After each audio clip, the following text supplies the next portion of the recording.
Hi everybody, thanks for stopping by. My name is EJ Quanamens. Thank you for checking out my YouTube channel.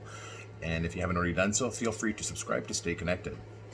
Today, I want to have a conversation. This is going to be a part 3 entitled Identity, coming out a personal story. It's a follow-up to the previous video, part 2, that speaks to the issue of my personal story of coming out, but today's video will speak to the issue of how my coming out was received and how my interactions, what they were like in various different ceremonial circles in the region where I come from. I come from the Robinson Superior 1850 Treaty region, which happens to have my First Nation situated within that region of White Sand First Nation. So I want to be able to just have a brief conversation about that experience and how that process of coming out in these ceremonial circles was treated. Okay, so there was positive and there was also negative. And as I said in the previous video, those who responded negatively, that's not my problem. That's not my issue. That's not my journey. That's nothing for me to carry. So that's for them to work through. But the ones who were positive and received me quite well and gave me positive encouragement, I am eternally grateful for that, because that shows the integrity and the understanding and the compassion, and that they're actually implementing those original teachings of respect and humility and love and kindness for one another. So I want to say thank you and acknowledge each and every one of you who have welcomed me into these ceremonial circles the way that you have, in the most humbling way. So thank you. You see, when I was a little boy, I grew up on the powwow circle.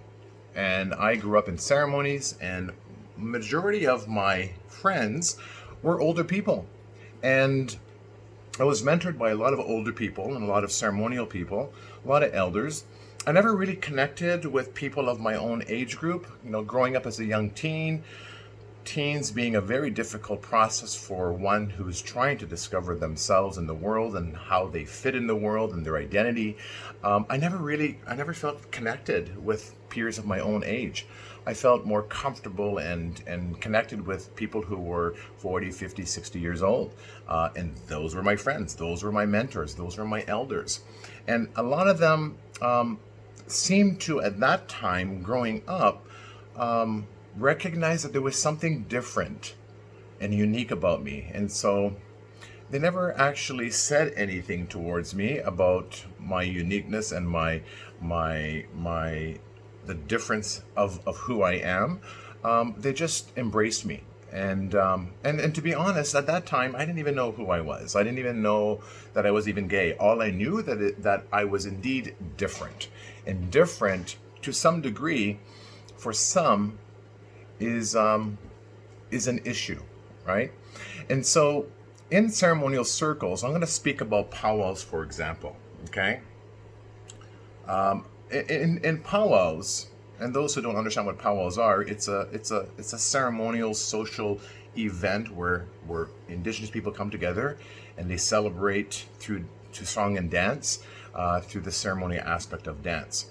And so during powwow times, before I came out, there was always these little undertones that were made by many different people who I viewed as friends and viewed as powwow family, and many of them would actually make such derogatory comments under their breath about myself or anybody else who they thought or suspected was gay or lesbian or trans or someone who was different than them. And I found that to be extremely difficult to hear. That the comments that were being said were like really personally attacking my identity, attacking me as an individual. And I thought to myself, for example, there was a number of incidences where, you know, when we'd line up at powwows for the grand entry and we're getting ready, and it's categorized by the style of dances based on male and female, adult to children. And being that I was a male traditional dancer in one of these incidences, I lined up in the male category, and there was a lot of comments that were being made. And I'm going to use words that perhaps will make people feel very uncomfortable. But in order to get the message through, you'll understand how it really attacked my sense of self and my spirit.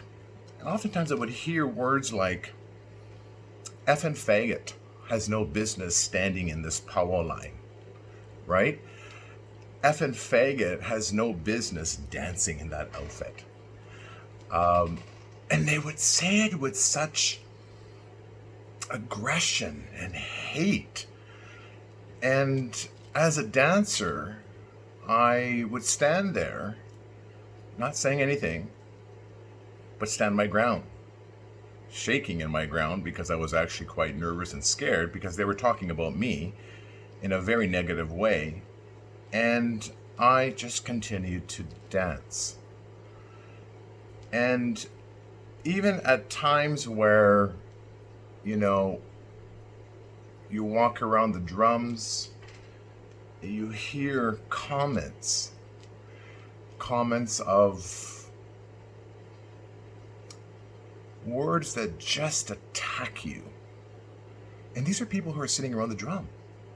These are people who are holding ceremonial items. And for me, I felt, how dare you? How hypocritical of you. And I remember one time, I won't mention his name, but he had made a comment to me one time. And I said, how dare you sit at that drum? How dare you hold that pipe?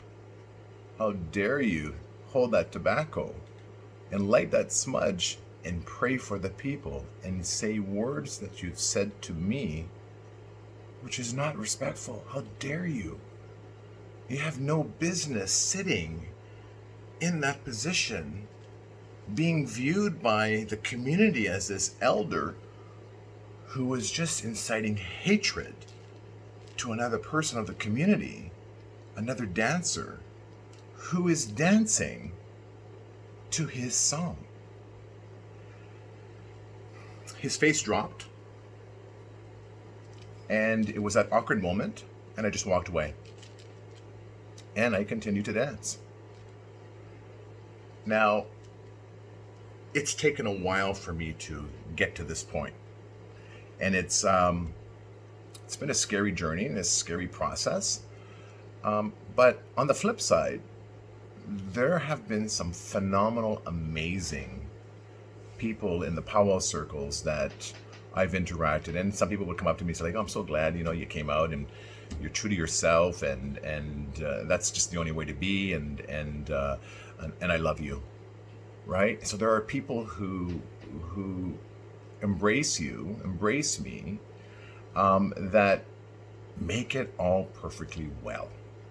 There's far more positive comments and support from the ceremonial circles, from the elders who I value, from people, the dancers who I value so much, that it made me feel like I was home, that I was essentially respecting and honoring my true self as a gay male, still having my place in the ceremonial circle of powwow, and to know my place. It took a lot of patience and a lot of tears and a lot of frustrations and a lot of anger too on my part, because people are saying these comments and I'm just like, what do you do with that, right? And so we internalize it. And then we have this internalization of self-hatred and self-doubt and affecting your self-confidence. And for me, at one point, I really felt that I did not want to be a dancer anymore, that I did not want to be in a space where people like that individual have and possess these thoughts of people of my gay community. And, there's this notion, this teaching of, and some regions talk about two-spirited. I spoke about the term people of the purple light, which resonates more with me, but regardless of whatever the term that one uses to identify people of the LGBTQ+ community, that we do have a place in our ceremonies. Some believe that people of the LGBTQ+ community are ones who do ceremonies, are the ones who have that ability to hold both male and female spiritual elements and do and see things differently. I believe everybody's equal, regardless of how you identify. People tend to identify people of the LGBT2 plus community based on their sexual orientation. And I spoke about this previously in a talk on Two-Spirited in part 1 of this series, that it's based on a spiritual orientation, and there's a very clear difference. But other incidences that have occurred were when you would go to ceremony, say for example, a sweat lodge. Now, sweat lodge, for those who don't know, is a place, it's essentially a dome-shaped structure where you sit around on the ground in the dark and you pray, and there's rocks that are heated. And it's like a sauna, but it's more of a spiritual experience. And words were shared there. And you go to the sweat lodge for yourself, to work on yourself, and to pray for people. And in that incident, when I experienced a situation with somebody who was making such derogatory comments, my response was, don't, and just leave. That's it. I don't have to entertain your ignorance. Don't place onto me your own opinions and your own hatred, because this really is a reflection of yourself. I am very content with who I am now, but there are people in our ceremonial circles who are starting to come out or thinking of coming out and wonder if they have a place in these spaces. Absolutely, you do.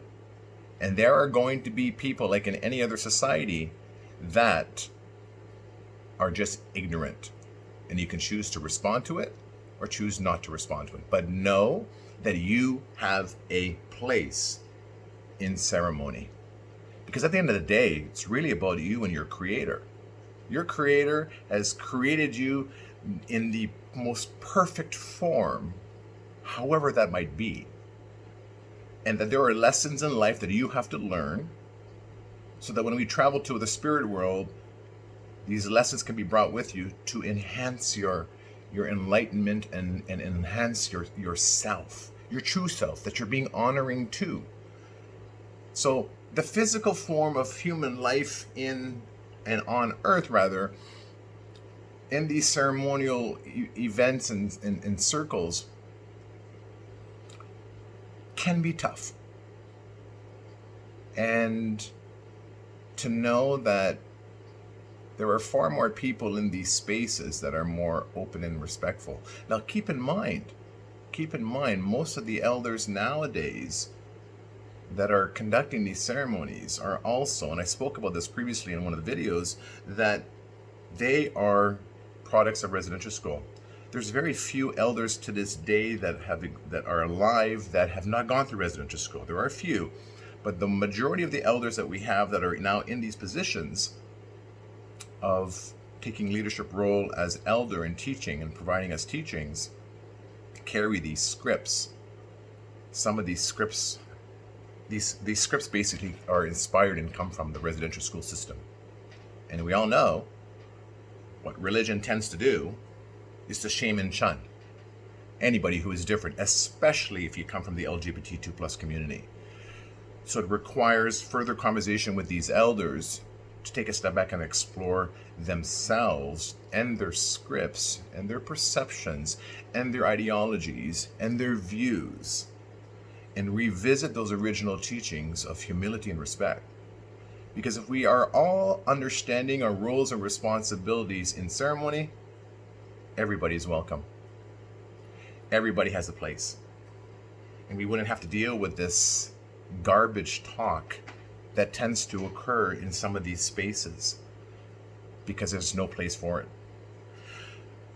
I want to perhaps continue the conversation in a part 4 because there's so much to speak about to this issue. And I welcome your comments and your feedback because it's important that I review them and I gain an understanding where you're coming from. And also, I don't want people to walk away from this video thinking, oh my God, this is a horrible experience in the ceremony. No, it's not. It's a wonderful experience. There's just only a small group of people that do this stuff, that speak and hold this kind of opinions and perceptions. So I will continue the conversation and we will be back. So thank you so much for watching. Miloš.